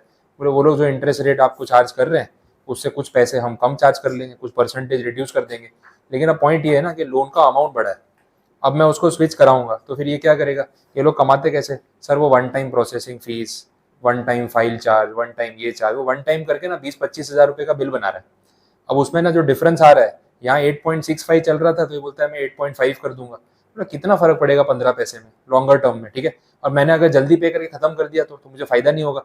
तो अगर तू ये 15 पैसे मुझे कम करके दे रहा है तो पहले तो मुझे वो 25 हज़ार रिकवर करने पड़ेंगे ब्रेक इवन पे आने के लिए, उसके बाद बेनिफिट होना स्टार्ट होगा। और कोई ऐसी गारंटी थोड़ी कि रेट बढ़ाएगा नहीं। 6 महीने बाद फिर बोला नहीं अभी हमारी कॉस्ट ऑफ फंड्स बढ़ गई है, 8.5 का 8.6 कर रहे हैं, तो मुझे तो कोई फायदा ही नहीं हुआ। तो वो लोग ना शिफ्ट कोशिश करते रहते हैं कि आप लोन शिफ्ट करा लो और उनको इंटरेस्ट अर्न करने का मौका मिले। बाई चांस मुझे बहुत अच्छा ऑफर दे रहा है, मैंने सोचा चलो इतना फोन कर रहा है इतने साल से, दया आ गई मुझे कि चल भाई शिफ्ट करा देते हैं। प्रोसेसिंग चार्ज भी उसने वेव ऑफ कर दिया एंड एवरीथिंग। अब मैं लोन स्विच कर रहा हूँ तो इसमें एक्चुअली में प्रोसेस क्या हो रहा है, मैं नया लोन ले रहा हूँ पुराना लोन चुकाने के लिए। अब मेरा मान लो अगर 25 लाख रुपए का लोन था जिसमें अभी भी 20 लाख रुपए देने बाकी है, तो मैं बजाज फाइनेंस वाले को बोलूंगा तू एक काम कर, तेरी जेब से 20 लाख रुपए आईसीआईसीआई वाले को पे कर दे और अब अगले महीने से ईएमआई तू ले लेना। तो that is taking of a new loan to pay off the existing loan. तो अब ये नए लोन पे जो इंटरेस्ट भरूंगा अगले महीने से उसका डिडक्शन मिलना चाहिए कि नहीं मिलना चाहिए? वो तो लॉजिकल है ना, वो तो मिलना चाहिए। तो मैंने लोन स्विच ओवर किया है लेकिन कंटिन्यू तो हो ही रहा है ना, तो वो डिडक्शन मिलेगा। लेकिन ईएमआई पे करने में मैं डिले कर रहा हूँ और उसमें एक्स्ट्रा इंटरेस्ट या पेनल्टी लग रही है, उसका डिडक्शन डिपार्टमेंट मुझे क्यों देगा? वो बोलेगा आप अगर टाइम टू टाइम पे करते तो ये खर्चा होता ही नहीं, तो हम इसका नुकसान क्यों झेले, हम ये खर्चा अलाउ नहीं करेंगे। तो एक न्यू लोन वाली कंडीशन जेन्यून है, लेट पेमेंट वाली कंडीशन जेन्यून नहीं है, ठीक है। तो ये 24 की कंडीशन आपकी यहाँ पे कवर अप हुई। अब छोटे मोटे सेक्शन बचे वो कंप्लीट करते हैं। नेक्स्ट आ रहा है सेक्शन नंबर 25। तो एक लाइन का सेक्शन है, शुरू होते खत्म हो गया। यहाँ पे बोला है कि आप होम लोन ले रहे हो, प्रॉपर्टी लोन ले रहे हो, लेकिन इंडिया के बाहर से। अब ये अंबानी वाला लोन हो सकता है, ठीक है। अंबानी जी को घर बनाना है, पार्टी तो हो गई जामनगर में, अब घर वापस आ गया। बोले एक और घर बनाना है, सब बच्चों की शादी हो रही है, घर छोटा पड़ रहा है, जो है पड़ सकता है ना, इतना बड़ा घर बनाया तो क्या पता छोटा पड़ रहा होगा। बोले बाजू में एक और बनाना है। अब अगर उनको घर बनाना है तो वो कितने करोड़ का बनेगा, कितने हजार करोड़ का अपने को पता है। अब सोचा लोन पे लेके बनाएंगे, वही वाइट की इनकम दिखाते नहीं है, तो बोला फिर लोन पे लेके बना लेते हैं। अब अगर होम लोन लिया इस सिचुएशन में तो एसबीआई से लेंगे या किसी और बैंक से या इंडिया के बाहर के कोई बैंक से। अब अंबानी जी को लोन तो कोई भी दे देगा, पूरे वर्ल्ड की सारी बैंक रेडी बैठी होगी कि हमसे लोन ले लो यार, एसबीआई वाले तो लंच कर रहे होंगे, उनको डिस्टर्ब मत करो, आप इधर आ जाओ। तो बैंक ऑफ अमेरिका ने डायरेक्ट सामने से फोन किया, बोले सर घर बनाना है हमको बताओ ना, लोन हमसे ले लो, मैं घर पे आके पैसे दे के जाता हूँ, कोई टेंशन थोड़ी ना है। और इंटरेस्ट रेट आप जो बोलो, आपको इंटरेस्ट नहीं भी देना है तो ठीक है, मेरे से कुछ इंटरेस्ट चाहिए तो सामने से ले लो, लेकिन आप पैसे ले लो बस, ठीक है। हमारी बैंक की रेपुटेशन हो जाएगी कि अंबानी हमसे लोन लेता है, तो और कस्टमर बढ़ जाएंगे हमारे। उस चक्कर में बैंक ऑफ अमेरिका जो है वो एसबीआई के कंपैरिजन में बहुत ही सस्ते रेट पे लोन देने को रेडी है, तो उन्होंने लोन ले लिया। अब यहाँ पे सेक्शन 25 ये बोल रहा है कि अगर आप आउटसाइड इंडिया से बोरोइंग कर रहे हो, आप कर सकते हो, कोई ऑब्जेक्शन नहीं है। आप इंटरेस्ट जो उनको एवरी मंथ पे करोगे ना, उसमें टीडीएस डिडक्ट करना मत भूलना, क्योंकि फिर ये बैंक ऑफ अमेरिका वाला यहाँ रिटर्न भरने नहीं आएगा, तो उसे हम इनकम टैक्स नहीं चार्ज कर पाएंगे जो इनकम उसने इंडिया से कमाई। तो बोला कि आप अगर इंटरेस्ट चुका रहे हो, टीडीएस का अमाउंट डिडक्ट करके हमें दे दो, बाकी आप पेमेंट करते रहो, कोई ऑब्जेक्शन नहीं है। आप इंटरेस्ट का डिडक्शन वैसे ही क्लेम कर सकते हो जैसे यहाँ पे चल रहा है। आउटसाइड इंडिया से लोन लेने से कोई फर्क नहीं पड़ेगा। तो सेक्शन 25 सिर्फ टीडीएस की एक कंडीशन ऐड कर रहा है और कुछ भी नहीं बोल रहा। क्लियर ये पॉइंट, ठीक है।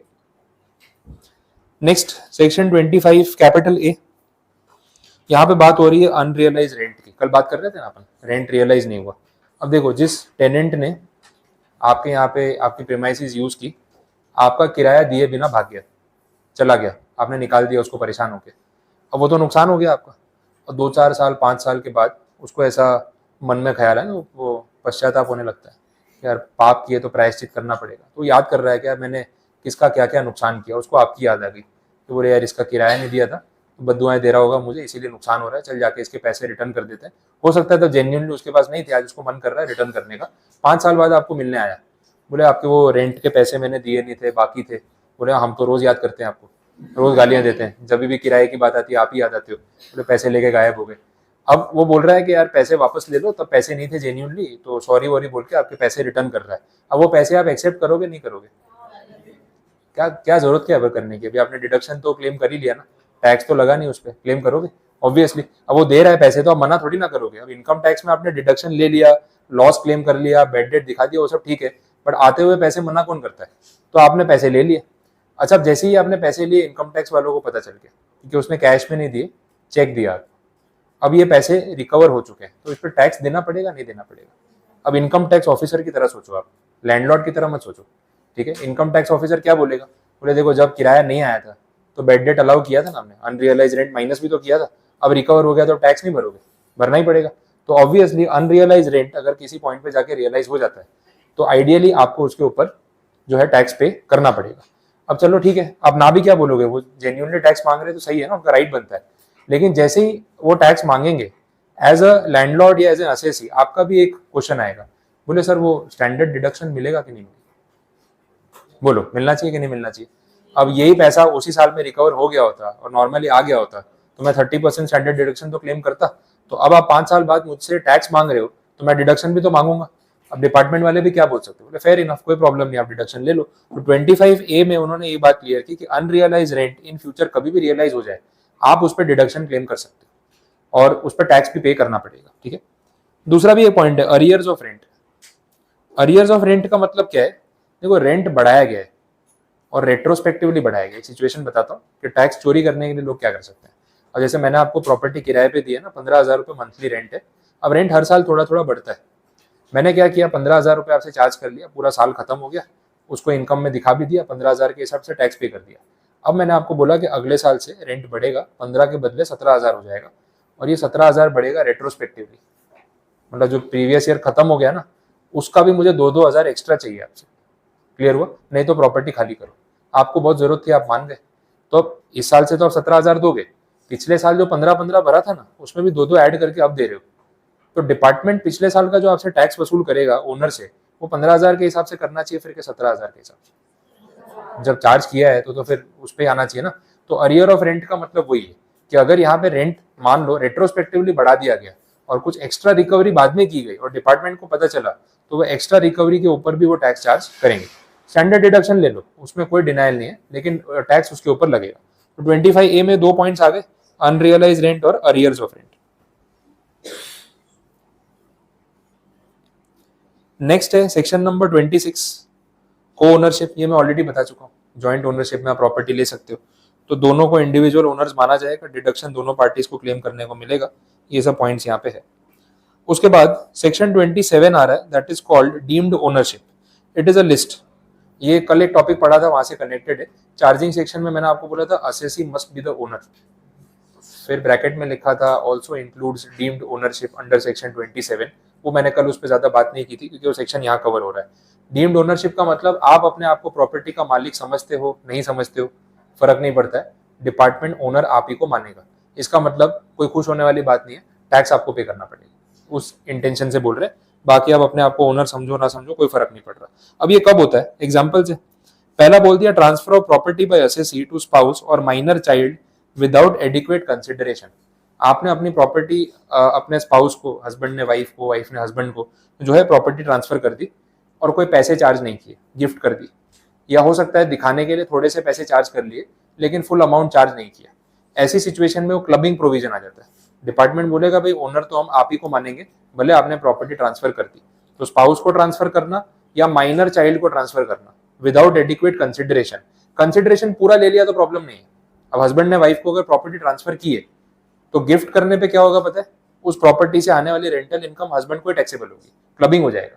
बट अगर आप नहीं चाहते हो कि ऐसा हो तो एक काम करो ना, सेल दिखा दो, वाइफ के अकाउंट से पैसे ट्रांसफर कर लो अपने अकाउंट में, दिखा दो कि भाई मार्केट रेट पे मैंने तो प्रॉपर्टी बेची है, it is not a gift.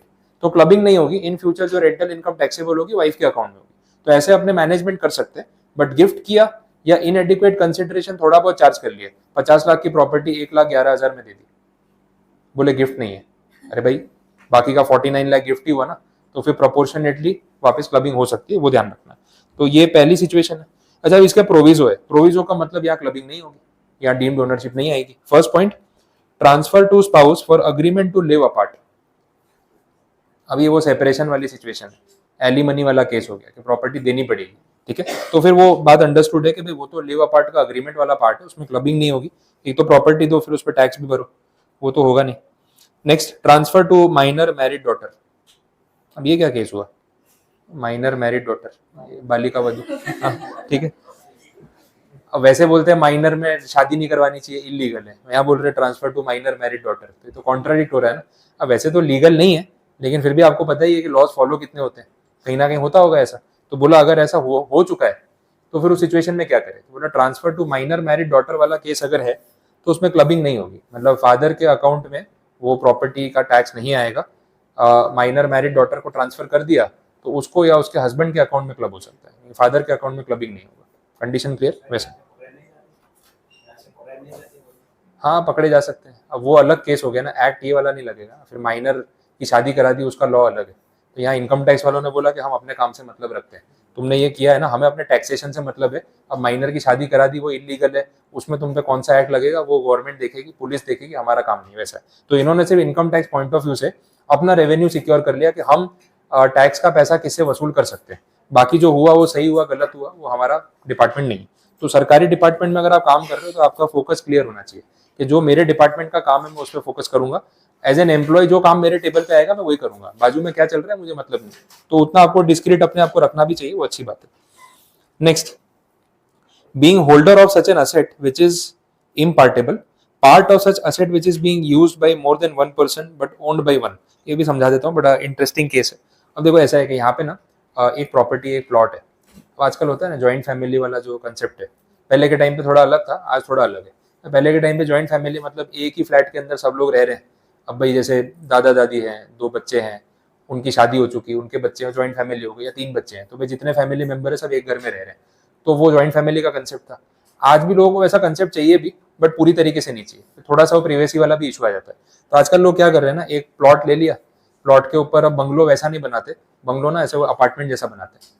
तो ग्राउंड फ्लोर पे पार्किंग एरिया, एक first floor, second floor, third floor, तो एक दादा दादी का, एक भाई का, एक दूसरे भाई का, दोनों फैमिलीज अलग अलग रह रही है।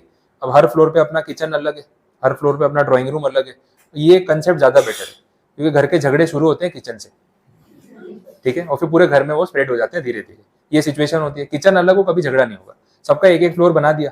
अब वैसे रहने को कॉमन प्रीमाइसेस है, बट इंडिविजुअल सबका फ्लोर अपना बना हुआ है, तो प्रिवेसी वाला फैक्टर भी हो गया, और साथ में भी हो गए कि भाई एक फ्लोर ऊपर नीचे रह रहे हैं, कुछ भी काम हो, हेल्प चाहिए, जरूरत है, तो भाई सारी फैमिली एक साथ ही है। तो ये कंसेप्ट ज्यादा आजकल चल रहा है। अब पॉइंट ये है कि जो नीचे का ग्राउंड फ्लोर है वो किसका, चलो फ्लोर की रजिस्ट्री भी हो जाती है फ्लोर वाइज, एक फ्लोर एक फैमिली के नाम पे, दूसरा दूसरे के नाम पे, तो वो झगड़ा भी नहीं होता कि विल में किसके नाम पे क्या निकलेगा, वो कंफ्यूजन पहले से खत्म, चलो ये भी सॉर्ट हो गया। बट प्रॉब्लम आती है ग्राउंड फ्लोर को लेके, कॉमन एरिया को लेके। अब ये किसके नाम पे, किसी एक के नाम पे हो पाएगा, इसमें फिर या तो तीनों का नाम ज्वाइंट में लिखवा दो, लेकिन मैनेजमेंट पर्पस के लिए, लीगल ओनरशिप के लिए, पेपर वर्क के लिए किसी एक का नाम लिखा जाता है। अब सपोज ऐसा है कि भाई 2 भाई हैं और एक फादर है, उसमें से बड़े भाई का नाम लिखवा दिया, फादर की एज हो गई है तो चलो ठीक है, एक बार बड़े भाई का नाम लिखवा दिया, तो ऐसे तो कोई डिस्प्यूट है नहीं। कल को मान लो झगड़ा हो गया, बड़े भाई ने क्या बोला, बोले ग्राउंड फ्लोर मेरे नाम पे, तेरा सेकंड फ्लोर है ना, अब तुझे सेकंड फ्लोर पे कैसे जाना है तुझे पता है, मेरा फ्लोर मत यूज करना। दरवाजा लॉक कर दिया, बाहर बोर्ड लगा दे, this property belongs to me, ground floor पे एंटर करना ही मत। बोले मैं दूसरे वाले पे जाऊंगा कैसे, वो बोले तेरा हेडेक है, तेरी रजिस्ट्री में क्या लिखा है, सेकंड फ्लोर लिखा है ना, अब तू हेलीकॉप्टर से आ, यहाँ से छलांग लगा, बाजू वाली बिल्डिंग से जंप करके जा, मुझे नहीं पता, मेरी प्रॉपर्टी यूज मत करना, चलेगा ऐसा? ये जो ग्राउंड फ्लोर है ना, इसको यहाँ पे बोला इम्पार्टेबल असेट। अब इसके पार्ट्स नहीं हो सकते ना, अगर आपने पार्ट कर भी दिए तो जिस हिस्से में सीढ़ियों का रास्ता है जहां से जाने का, फिर वो किसको मिलेगा, किसी एक को मिलेगा, बाकी तो बेचारे उस टेरिटरी में जा नहीं सकते। सोचो कैसा झगड़ा हो जाएगा, प्रैक्टिकली ये चीज नहीं हो सकती। तो इन्होंने यहाँ पे ये बोला कि अगर इम्पार्टेबल असेट है वो ग्राउंड फ्लोर, ठीक है, कन्वीनियंस के लिए किसी एक का नाम लिखा है, वो कन्वीनियंस के लिए लिखा है, लीगली तो तीनों ही उसके मालिक है, तो ऐसे कोई वो ऐसे दरवाजा बंद नहीं कर सकता, ग्राउंड फ्लोर यूज नहीं करने दूंगा, बाकी जो करना है कर लो, वैसा आप सोच रहे हो, लेकिन ऐसा हो नहीं सकता। आइए बात समझ में।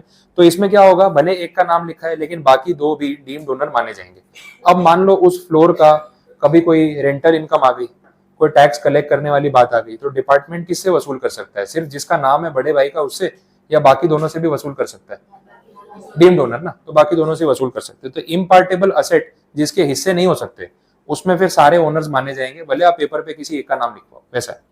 ऐसे अग्रीमेंट्स में ना क्लियर लिखा होता है कि कन्वीनियंस के लिए भाई एक का नाम लिखा हुआ है, लेकिन ये प्रॉपर्टी बाकी के 2 लोग ज्वाइंटली यूज कर सकते हैं और कोई एक दूसरे को रोक नहीं सकता है, वो पहले ही लिखवा दिया होता है, तो बाद में ये प्रॉब्लम कभी क्रिएट नहीं होती, वो अंडरस्टूड है।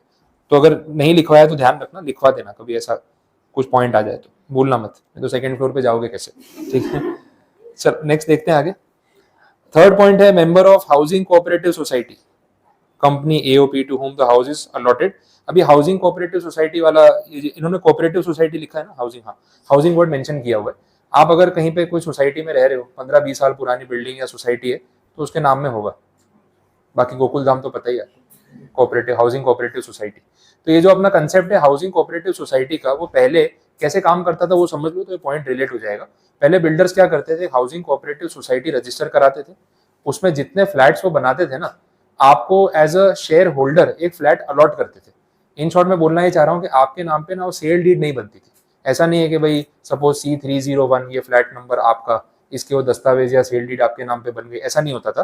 पहले ये होता था कि कोऑपरेटिव सोसाइटी है, हाउसिंग कोऑपरेटिव सोसाइटी है, आप सब उस सोसाइटी के मेंबर हो, तो because you are a member आप सबको एक एक फ्लैट अलॉट किया गया और आपने उतने पैसे दिए हैं कि आपको एक फ्लैट दिया जा सकता है, बट इंडिविजुअली किसी के नाम पे कोई फ्लैट नहीं है। तो शेयर सर्टिफिकेट मिलता था, सेल डीड नहीं बनती थी। बट इसकी वजह से भी थोड़ा बहुत प्रॉब्लम आता था लॉन्ग टर्म में, सेल टाइम पे, परचेज टाइम पे। तो अब बिल्डर्स ने उस चीज को चेंज कर दिया, अब वैसा सिस्टम नहीं है। कोऑपरेटिव सोसाइटी बनती है या हाउसिंग सोसाइटी बनती है, लेकिन आपका अपना फ्लैट का रजिस्ट्री आपके नाम पे हो जाती है कि ये पर्टिकुलर फ्लैट मेरा है, अब इसमें से मुझे कोई अलग नहीं कर सकता, लीगली मैं इसका ओनर हूँ, वैसा है। अच्छा, जो बाकी कॉमन सोसाइटी का एरिया है, जैसे आपका पार्किंग एरिया हो गया, बाकी सब चीजें हो गई, उसको आप एज अ सोसाइटी रजिस्टर करा सकते हो, उसके रूल्स डिफरेंट है। बट ये वाला कंसेप्ट अभी प्रैक्टिकली आउटडेटेड। यहाँ पे क्यों रखा हुआ है, क्योंकि अभी भी ऐसी सोसाइटीज एग्जिस्ट करती है जहाँ पे हाउसिंग कोऑपरेटिव सोसाइटी के नाम पे आपके पास शेयर सर्टिफिकेट है और सेल डीड नहीं है, समझ आए। अब इन फ्यूचर आप मान लो इस प्रॉपर्टी को सेल करते हो या रेंट पे देते हो, तो मालिक किसको माने, फिर जो होल्डर है उसी को मानना पड़ेगा। तो भले उस फ्लैट की रजिस्ट्री आपके नाम पे डायरेक्टली नहीं है, आपको एज अ मेंबर वो फ्लैट अलॉट हुआ है, लेकिन टेक्निकली वो आप ही का है।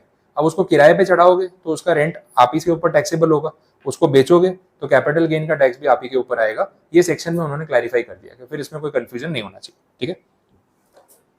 अगला पॉइंट है ट्रांसफर ऑफ प्रॉपर्टी एक्ट को लेके, ये JIGL में अपने सिलेबस में कवर भी होता है। ट्रांसफर ऑफ प्रॉपर्टी एक्ट का सेक्शन है 53A, that is related to part performance. इसका सिंपल मतलब ये है कि भाई मैंने आपको पैसे दे दिए, आपने मुझे घर की चाबी दे दी, घर मेरा हो गया। अब इसकी रजिस्ट्री 1-2 महीने बाद भी होगी तो चलेगा। तो जो होल्डर है वही ओनर है, क्योंकि उसको चाबी मिल चुकी है और वो पेमेंट पूरा कर चुका है। तो इसमें शॉर्ट में आप लिख के रख सकते हो, एक कंडीशन लिख लो, पोजेशन, ये फॉर्मूला जैसा लिख लो, possession plus consideration, possession plus consideration is equal to transfer. ठीक है, इक्वेशन बन गई, possession plus consideration is equal to transfer. तो जो बायर है वो ओनर है, अब वो टैक्स पे करेगा, सेलर की रिस्पॉन्सिबिलिटी वहां पे खत्म हो गई। और लास्ट पॉइंट ये लीज वाला है, ये बड़ा खतरनाक पॉइंट है। बहुत बार ना लोग अपनी प्रॉपर्टी रेंट पे देते नहीं है जानबूझ के, और देते भी है ना तो लीज अग्रीमेंट या रेंट अग्रीमेंट 11-11 महीने का बनवाते हैं, वैसा होता है। उसका रीजन ये कंडीशन है, अगर आपने किसी किराएदार को रखा और वो काफी साल से आपकी प्रॉपर्टी में रह रहा है और उसको ना 12 साल हो चुके हैं, 12 ईयर्स यहाँ पे मेंशन किया हुआ है, 12 ईयर्स अगर उसको हो चुके हैं कंटिन्यूसली, तो फिर उसके पास उस प्रॉपर्टी में ओनरशिप जैसे राइट्स आ जाते हैं। ठीक है, लेवल अपग्रेड हो जाता है, फिर वो टेनेंट से ऑलमोस्ट ओनर बन चुका है। अब अगर उसको निकालना हो तो ओनर को उसको कॉम्पनसेट करना पड़ेगा, और किराया एक लिमिट से ज्यादा बढ़ा नहीं सकते, ऐसे सब रूल्स आ जाते हैं। तो टेनेंट ओनरशिप जैसे राइट्स यूज करने लग जाए तो रियल ओनर कहाँ जाएगा। ये कंडीशन जो है वो ओनर्स के एक्चुअली अगेंस्ट में है। इसी वजह से सारे ओनर्स क्या करते हैं, 11-11 महीने का लीज अग्रीमेंट बनवाते हैं, तो उसमें एक दिन का ब्रेक आ जाता है, 11 महीने खत्म हुए फिर अगला लीज अग्रीमेंट अगले दिन से, या कितनी बार तो 1 महीने के गैप का लोग बनवाते हैं। तो लीगली भले आप उस प्रॉपर्टी में वैसे रह रहे हो, लेकिन लीगली ना आप 11-11 महीने के इंटरवल्स पे रहे हो और बीच में 1 महीना या 1 दिन का गैप आया है, तो कंटिन्यूअस स्टे नहीं माना जाता है। तो फिर ये प्रॉब्लम से ओनर्स बच जाते हैं। और जिन लोगों को ये सब बातें समझ में नहीं आती, वो किराए पे जगह देते ही नहीं, बोले किराएदार को रखो, फिर इतने साल रहने लग जाएगा, फिर उसको निकालना मुश्किल हो जाएगा, मैं ओनर हूँ, मेरी प्रॉपर्टी फंस जाएगी, तो मुझे रेंट पे नहीं देना। तो वो सब इंटेंशंस देख के चलना पड़ता है। तो यहाँ पे बोला है कि अगर 12 साल हो चुके हैं और फिर आप अपने आप को ओनर मानने लग गए हो, तो फिर जब टैक्स पे करने की बारी आएगी तब आपसे वसूल किया जा सकता है। आप ही ने बोला ना मैं 12 साल हो चुके हैं यहाँ पे रह रहा हूँ, तो मेरे राइट्स है प्रॉपर्टी में, तो जब राइट्स है तो ऑब्लिगेशन भी आप पे आ सकती है। तो अगर रियल ओनर से टैक्स वसूल करना पॉसिबल ना हो तो उसके बाद आपका नंबर भी आ सकता है, ये ध्यान रखना। तो डीम्ड ओनर बोल के इस चीज को यहाँ पे कवर अप कर लिया। बोलो कोई कंफ्यूजन यहाँ तक क्लियर। तो ये सेक्शन 27 कंप्लीट है। अब कॉम्पोजिट रेंट और कुछ एग्जेम्पशन वाली सिचुएशंस हैं लेकिन वो आज नहीं रखते, तो मैं कल कंप्लीट कराऊंगा, टाइम लग जाएगा। सम्स भी देखने ही है, फिर इसके बाद सम स्टार्ट करेंगे। तो कल थियरी कंप्लीट करके ना फिर इलस्ट्रेशन अपन देख लेंगे।